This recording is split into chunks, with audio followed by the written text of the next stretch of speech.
Hey guys, I'm JanetOnOccasion, and today we're doing some more news, more Troy stuff. That's right. So Total War. That's what I'm calling it now. Total War. That works. A Total War Saga. Troy.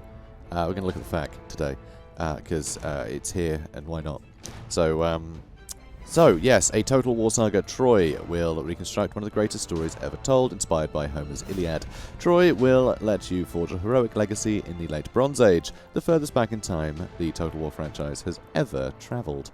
Homer's Iliad is rich with myth, legends, gods, and monsters. Troy casts these stories through a historical lens to consider what might have really happened, but ultimately lets you decide which heroes will fall in battle and which will be immortalized in legend.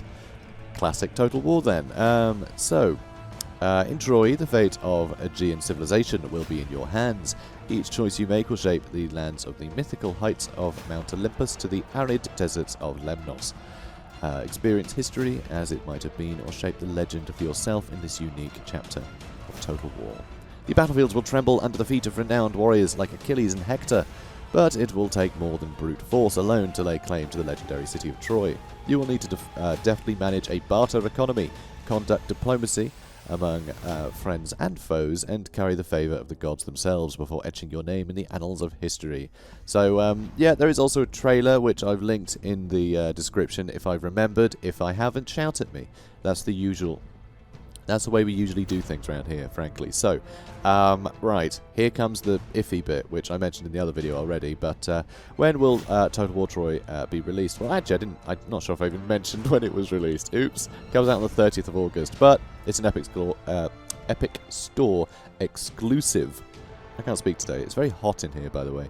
To get the green screen working, I've got to put the blinds down. It's 1 billion degrees. It's like 3 in the afternoon, so, you know. It's hot. It's June now. When did that happen? Anyway, I digress. Add it to your wishlist here. You can also sign up to Total War Access and opt in to receive a newsletter to save the date. Troy will also be released on Steam in summer 2021. So, first off, I mean, I talked about this in length in the other video that I've already put up concerning the blog post they did specifically about, you know, their sort of epic release. And so I've talked about it in length, but generally I'm cool with it because it's a spin-off. So I'm not that fussed. I don't entirely mind, because also, well, it's free. So I'm happy with it being free on another platform because it's free.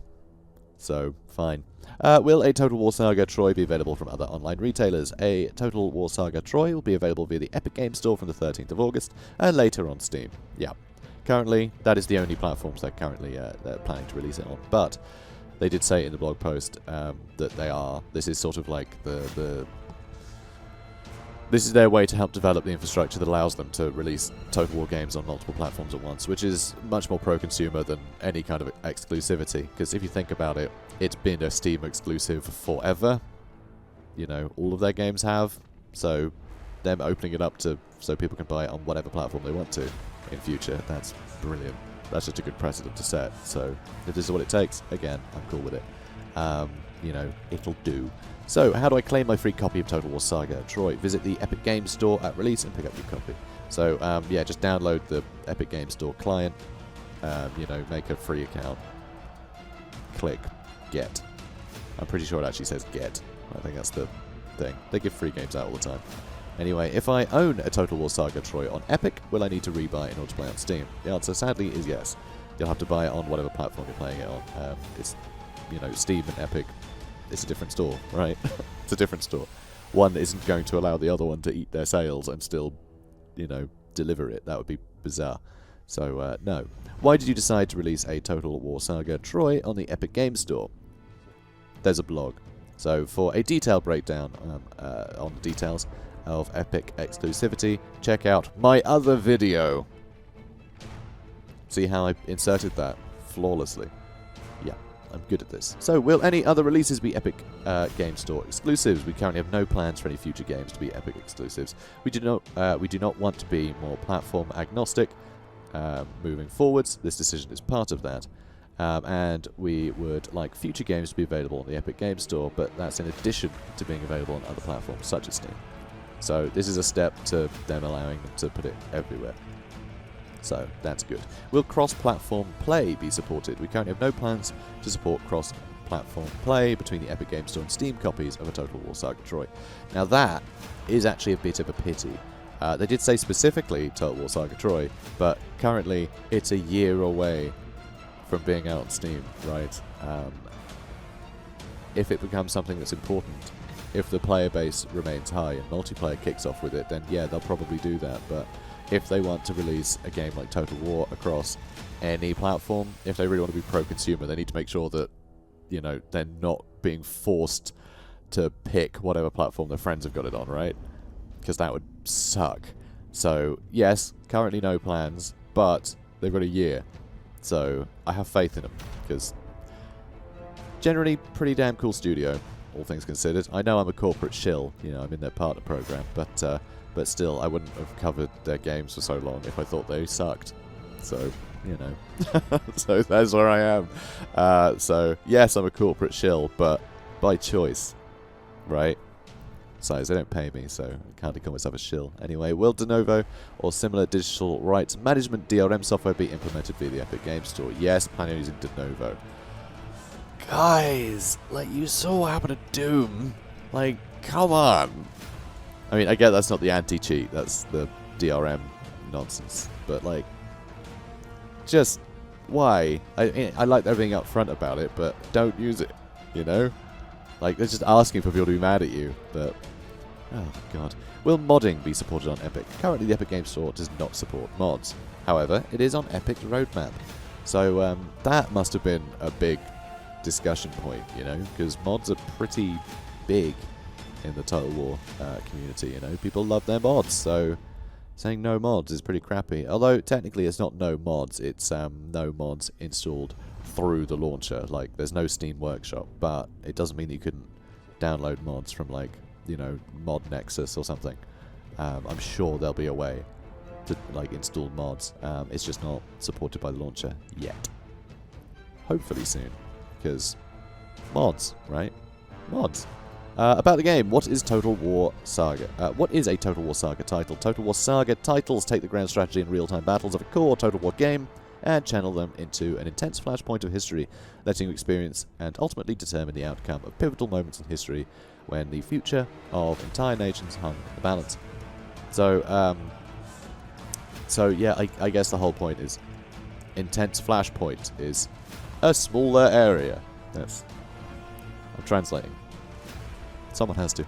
So, having all the depth, features, and mechanics of a major era Total War game, Total War Saga titles offer a comparable number of factions, heroes, and settlements to their core counterparts, as well as hundreds of hours of gameplay potential. Total War Saga titles are our chance to think differently in our designs, often leading to new ideas, mechanics, and perspectives that go on to influence future era titles. So, for instance, Thrones of Britannia had a unique recruitment system, which then made it into 3K, and it's my favourite recruitment system. Okay, it's a good test bed for these things, but it's predominantly a spin-off, which is why I'm happy for Troy to be the one that is, you know, even the business model is experimental in this case. That's why I'm happy with it. If it was a mainline Total War title, I'd be pretty annoyed, frankly. I'd really dislike that. But it's not. It's a spin-off, and they're for experimental purposes. Essentially, it's more Total War for us, and they get to iron out concepts that they don't want to risk on a main title, because that would be worse for us. So yeah, by all means, experiment. That sounds great. For more information on different types of Total War titles, check out the relevant section of our FAQ. Sure. Why did you choose Troy? Troy is a totally new period for Total War, and is the furthest back we've ever gone in history. Unlike our major era Total War games, our Total War Saga titles tend to focus on key flashpoints in history, often within a singular culture, meaning the 20-year Trojan War is a perfect fit. So that's the main thing, really. It tends to be a culture. That tends to be the thing. So, like, Thrones of Britannia, it's like, they're all pretty much the same, right? All the factions were very similar. They didn't have to create a dozen different factions that were, like, incredibly unique and had all their own units, right? So anyway, this period is also one of the most distinguished and mysterious within human history due to it being rich in myth, legend, heroes, and monsters, allowing us to explore a plethora, what am I saying? Of new ideas for our fans to experience.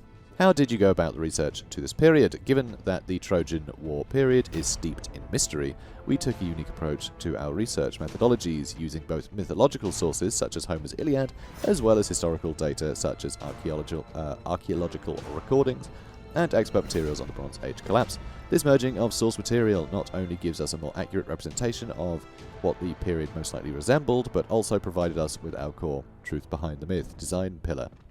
Why did you decide upon the myth versus legend approach? The events surrounding the Trojan War are steeped in legend, with mythological creatures, superhuman heroes, and the intervention of gods all descending on this cataclysmic conflict. However, little is precisely known about the real-world events that occurred during the Late Bronze Age, with many of its king, queens, and artifacts lost to the annals of history, or made up by Greeks. You know, one or the other. As a result, examining the truth behind the myth of Homer's Iliad has become a key design pillar for a Total War Saga Troy, as it bonds these two sources together in an attempt to reveal the truth that might have inspired the legendary accounts of this era. Will there be any mythical creatures? Our truth behind the myth approach has allowed us to include some of mythology's most renowned monsters as historical representations of what their true form may have been. A prime example of this is the legendary Minotaur, who instead of being a beast is a hulking man, clad in stinking hides and wearing the skull of a bull. Which is a nice way to bridge the gap, I feel, you know. It's a nice way to bridge the gap. So he's obviously still going to be a big stonking, you know, beast of a unit, but he's not actually going to be made out of cow. He's just going to be dressed in one. So, you know, makes sense. Gameplay-wise, may as well be a Minotaur, but it's not going to upset all the historical fans. You know what I mean? So, besides, if you want Minotaurs, get Warhammer. Like, come on. So, what role do the gods play? In fact, it has producers and all sorts. Like, yeah, Warhammer's kind of got all the Greek myth stuff, right? Hydras. Sirens. It's got them all. Anyway, what role do the gods play? The gods of Troy influence the game in similar ways to their Homeric counterparts. Rather than directly intervening on the battlefield, however, their influence spans their entire faction, touching on units, heroes, and provincial management. Gaining favour with the different gods might require players to invest time or sacrifice resources, but it also provides various benefits as the game progresses. Playing to Poseidon can temporarily remove deep-sea attrition, whereas following Aphrodite improves diplomatic relations and population growth. Athena provides bonuses in battle for spearmen and higher ranks of for new heroes, among other things. Ultimately, at the highest level, each cult unlocks a unique mythical unit or epic agent to recruit on the campaign. That's pretty cool. I like that. So, although the scope is smaller because it's Saga Troy, it's all the same culture, there will still be sort of replay value as you play the different characters, you have the different starting locations, but also you could follow different gods as well. Some would be optimal for that, you know, the faction you're playing. Some wouldn't be, you know, depending on if you're you know, playing factions on a tiny island, for instance, you probably want to do the whole Poseidon thing so you can actually spread out, you know, not have to worry, you know, be able to actually get there quicker or whatever. You know, there'll probably be gameplay sort of min-maxing with the gods, but also you could just pick your favourite, knowing that you'll get a unit at the end or something. So that's nice, adds a bit of variety there. So players will have the ability to worship several gods at once, but this will weigh heavily on their treasury, as keeping the favour up requires constant attention and spending on grand hecatombs, building temples, and performing expensive rituals. That's interesting. Okay, so there's a constant... I mean, that makes sense. You know, worship is expensive in olden days. Nowadays, you can do it anywhere as long as someone has an acoustic guitar. I'm pretty sure that's how that works. On the other hand, having gods in the neglected state might incur their wrath, or that of their priesthood, in the form of incidents and demoralizing ill omens. That's really cool, actually. That's really cool. I mean, the demoralizing ill omens, historically accurate, because people are superstitious. And, you know, they see a duck, and they go, oh no, Poseidon's angry with us, because that duck won't eat the bread. Oh no. Whereas if they're, you know, building lots of mighty temples and stuff, they probably wouldn't notice that the duck wasn't eating the bread. You know, they'd be like, oh, duck's not hungry. Fine. You know, I guess it ate earlier. So, you know, they're going to be demoralized by that kind of nonsense, aren't they? Whereas, yeah, incidents, though, yeah, that would be a bit weird, historically, if, you know, you're not worshipping Poseidon and Tidal Wave. So I'll have to see how that goes. But, yeah, incurring the wrath of their priesthood makes total sense. How dare you not worship Athena, you. So yeah, I like that. That all kind of fits the the setting very nicely. And yeah, look forward to seeing the campaign mechanics for sure. So will there be naval battles? There is little documentation of Bronze Age naval warfare, though we know how important it is to our players. As a result, we've used Total War Warhammer 2 Curse of the Vampire Coast as our main inspiration for the naval combat in Troy. So in other words, you'll be finding treasures dotted around the map, and if you walk into them, you have to fight a bunch of vampire pirates. No, probably not. So, yes, so we'll use island battles as an alternative. Additionally, Poseidon will, of course, also play a major role in these battles. So, yeah, honestly, I just think that's the best way to do naval battles. Because even in sort of pre-Empire Total War, or Total War Empire, Total War games is just auto-resolve if you're at sea. Or actually, much earlier than that, there wasn't even ocean battles because you'd actually just move to a neighbouring province because it was like Risk. But still, whatever. And it sucked having that auto-resolve. And then it was naval battles to try and fill that void, but then I would always auto-resolve them anyway because I found them awkward and kind of, I don't know, I couldn't really figure them out. I didn't want to because that's not why I was playing Total War. I was playing it for the actual battle. So the idea of them not having to waste too much time building an entirely new combat mechanic within the game for naval battles, and they can spend their time fine-tuning everything else. I'm cool with that because it just gives us an excuse to have battles, and it doesn't go, ha ha ha, you were in a river, therefore you have to play the sort of battle you don't enjoy. Like, yeah, I don't want to do that. So this is great. I'm happy with it. I'm very happy with it. That's a great decision. Not for everyone, I'm sure. I'm sure a lot of people do want naval battles. The ideal world, it would be like Rome 2, where you've got the sort of hybrid naval battles. That would be really fun. That'd be really fun. Except without the navy building. Just having transport ships, right, landing on an island, I think would be really cool. So you got an island battle, but you could have the transport ships go at each other while some are landing. That would be really fun. That would be really cool. But sadly, no, that's not a thing. Because yeah, sieges were fun in Rome when it was a coastal city, you had a navy outside. Because yeah, landing some of your navy inside, and then yeah, that was fun.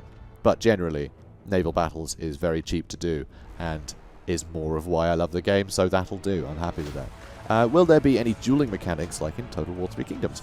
A Total War Saga Troy has its own unique take on hero versus hero combat, which ensures that these colossal face-offs are spectacles worthy of the Olympian gods. Ooh. Units close to fighting heroes will always recognize their superiority and will give them room, creating a circular battle area around them that prevents other units from intervening in a duel. Some heroes also have the Divine Challenge ability, which is an active battle ability that taunts opposing characters into one-on-one combat. So basically, it's the same as 3K, except it's done dynamically rather than it having to be announced. So it's just whenever they're near each other, the two heroes are near each other, everyone will get out of their way. Which is great, because in Warhammer, it was always a bit annoying, where you had to kind of decide, it was just this annoying decision where, if you want a hero to fight a hero, if they're just in the front line, your lord is going to keep getting distracted by nearby units. Be like, oh, I'd love to fight you, Tyrion, but there's a spearman here that I think I need to murder, Actually, there's a few, so I'll start stabbing you again in a minute. You just keep stabbing me in the back while I deal with this, yeah? So that was annoying. So this is a great way to sort of be like, no, the two heroes are running at each other. Let's not have them distracted by the units so they can actually fight. That's brilliant. I love that. So it's not like a strict duel. I'm sure they can run off at any time, but like that sounds perfect. I love that. I think that's a really good way to do it, and that feels immersive because they would recognize the two leaders because they're the ones with the nicest hats. Everyone knows that. Anyway, which famous heroes will feature in a Total War Saga Troy? The Iliad features a multitude of history's most iconic legendary heroes, with their feats still regularly referenced centuries after their demise. As a result, we've included 8 of the most prominent champions from both sides of the conflict, each as the Greek champion Achilles. Such as the Greek champion Achilles. I was like, really? Everyone gets an Achilles, do they? And the Prince of Troy, Hector. What is Amazons? Amazons is a DLC for Total War Saga Troy that will also come out on the 13th of August. More details on this will be revealed soon. Okay, interesting. I mean, it doesn't say that that'll be free. So, they usually have day 1 DLC, but I guess they're not doing it as a pre-order, because if it was a pre-order bonus, but it's free, then the DLC be free, I guess, and it comes out of a different section of their budget. So, yeah, okay. So I guess that'll be DLC you can buy on day 1, but their DLC is always pretty cheap, so, yeah, that's fun. How will the economy work in Troy? A Total War Saga Troy introduces a completely new multiple resource economy, which reflects the Bronze Age setting. Ooh. This economic system is a Total War first and reflects the advancing pre-monetary barter economy, which was galvanized due to the growing influence of trade and international relations within the region. No money. No money. How cool is that? So that means trade goods are going to be super important, because that's going to be your actual money rather than trade goods just being turned into money for you, right? So that's really cool. The 5 different resources that are the building blocks of your empire are food, wood, stone, bronze, and gold, all of which can be found within different regions to varying degrees of scarcity. Food and wood are used to recruit early game units and construct simple buildings. Sorry, that was the sound of my previous video finishing rendering while I was yawning. So there's a mixture of sounds there. Anyway, the 5 different resources, food and wood are used to recruit early game units and construct simple buildings, but as the campaign progresses, more formidable structures will require stone, and higher tier units will require bronze. Gold is the master resource, and is vital for trade due to its universal rarity. So that sounds really cool. I can't wait to dig into this. It's going to make conquering places for their resources more important than it has been in previous Total Wars. Except gold. Gold was always great. Especially in like Warhammer, if you see gold, it's just like, oh yeah, I'd love to have an extra grand per turn. Thanks. Like, you just know that that's going to be worthwhile. But this, it sounds like all of them are going to be, you know, you're going to be changing where you attack depending on the resource you need. And that sounds really cool and totally true to, you know, history. Because technology was limiting, you couldn't up production at all. Production was capped at, you know, how many peasants could exploit whatever resource was there. That was it. There was no way to make, you know, people more productive. Not really. So it's very much capped. So the only actual way to improve the wealth of a kingdom was to increase the size of the kingdom. That way, more peasants and bigger natural resources. You know, bigger deposits of natural resources. That's how they did it. That's really all you could do. That's why war was so common years ago. And now, not so much, because you can actually just, you know, using policy, you can improve how productive your nation is. So they just do that now. It's a lot easier than going to war with people all the time. Although, yeah, okay, arguments can be made for like oil and other stuff. Let's not do that here. But, yeah, this makes total sense, though. It's like, our empire needs stone. Let's go take over those people that have all that stone. You know, it works. So, what can you tell us about Total War Saga Troy's visual style?